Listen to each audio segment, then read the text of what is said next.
డబ్బున్న వాళ్ళు తలకిందులుగా నడిచినా మెచ్చుకుంటారు తప్ప పిచ్చి అనుకోరు.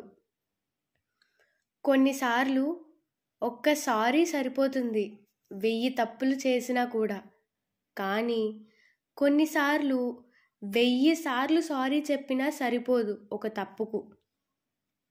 ఎవరి జీవితంలో అయినా కూడా నిజమైన ప్రేమ ఒక్కసారి మాత్రమే వస్తుంది. రెండవసారి కూడా వచ్చింది అంటే మొదటి దానికి మెడిసిన్ అయి ఉంటుంది. అమ్మాయిలతో ఎప్పుడూ కూడా వాదించకు, ఎందుకంటే వారు పుట్టిందే అందుకు. ఎవరూ కూడా ఇక్కడ అంత బిజీగా ఏమీ లేరు. నీకు కాల్ చేయకుండా ఉండేందుకు నువ్వంటే ఇష్టం ఉంటే వారే ఏదో ఒక దారి దొరకపట్టుకొని నీకు కాల్ చేస్తారు, నిన్ను కలుస్తారు. నువ్వంటే ఇష్టం లేకపోతే ఎన్నో సాకులు చెప్తారు. తెలివైన వారు తమ దగ్గర మాట్లాడేందుకు విషయం ఉంది కాబట్టి మాట్లాడుతారు. కానీ మూర్ఖులు మాత్రం ఏదో మాట్లాడాలి కాబట్టి మాట్లాడతారు. కేవలం నీ క్రెడిట్ కార్డ్ సరిపోతుంది ఆడవాళ్లను సంతృప్తి పరచడానికి. ఏ నర్సు భర్తకు శవపేటికలు తయారు చేసే వ్యాపారం ఉంటుందో ఆ నర్సు దగ్గరికి వైద్యం చేయించుకోవడానికి వెళ్ళడం చాలా ప్రమాదకరం. ఏ మగవాడైనా బానిస అయ్యేది తను ఏమీ సాధించకపోయినా తనకు విలువ ఇచ్చే వారికే. అలాంటి వారికి ప్రాణమైనా ఇస్తాడు. ఒక స్త్రీ ఇంకొక స్త్రీని ఎప్పటికీ అర్థం చేసుకోలేదు. ఎందుకంటే ఒక స్త్రీకి నచ్చింది ఇంకొక స్త్రీకి నచ్చదు కాబట్టి. నిజం అనేది ఆపరేషన్ లాంటిది. నొప్పి అవుతుంది కానీ బాధ తగ్గుతుంది. అబద్ధం అనేది పెయిన్ కిల్లర్ లాంటిది. త్వరగా నొప్పి తగ్గుతుంది కానీ తర్వాత సైడ్ ఎఫెక్ట్స్ ఉంటాయి.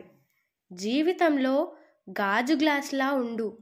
నిన్ను పగల కొడితే వాళ్ళని కట్ చేయి. ప్రతీకారానికి ఎక్స్పైరీ డేట్ ఏమీ ఉండదు. నేను రెడీగా ఉన్నప్పుడు మళ్ళీ వచ్చే సినిమా చూపిస్తాను. అవతలి వ్యక్తి నిన్ను నేరుగా గెలిచే దమ్ము లేనప్పుడు నీ వ్యక్తిత్వాన్ని విమర్శించడం మొదలు పెడతాడు. బంధం అనేది ఒక అందమైన పుస్తకం లాంటిది. పొరపాటు అనేది అందులో ఒక పేజీ మాత్రమే. పొరపాట్లు జరిగితే సరిదిద్దుకోవాలి, కానీ పుస్తకాన్ని చించివేయకూడదు. సువాసనలు వెదజల్లే పువ్వు తోటకు ఎంత అందమో మంచి సలహాలు ఇచ్చే మిత్రుడు ఉండడం మన జీవితానికి అంతే అందం. భార్య ఎప్పుడూ నవ్వుతూ ఉండాలి, భర్త ఎప్పుడూ నవ్విస్తూ ఉండాలి. అప్పుడే వాళ్ళ జీవితం ఆనందంగా ఉంటుంది. మెరిసేదంతా బంగారం కాదు. నీతులు చెప్పే అందరూ మంచివారు కాదు. ఎప్పుడూ నీలాగే నువ్వు ఉంటూ ముందుకు వెళ్ళు. ఎవరి తలరాతను దేవుడు చెడుగా రాయడు. కేవలం మనిషి సొంత ఆలోచనలతో చెడు మార్చుకుంటాడు. మనసు బాధపడడానికి పెద్ద పెద్ద విషయాల అవసరం లేదు. మన వాళ్ళు అనే ఒక్క మాట చాలు. మనల్ని చూసి మురిగే ప్రతి కుక్క దగ్గర ఆగి మనం రాళ్ళు విసరాల్సిన అవసరం లేదు. అలా చేస్తే వెళ్తే మన గమ్యానికి మనమే ఎన్నటికీ చేరుకోలేము. ఒక అబద్ధం వలన కోల్పోయిన నమ్మకం 1000 నిజాలు చెప్పినా రాదు. నీ దగ్గర లేని దాని గురించి నీకు ఆత్రం ఎక్కువగా ఉంటుంది. మౌనంగా ఉండు.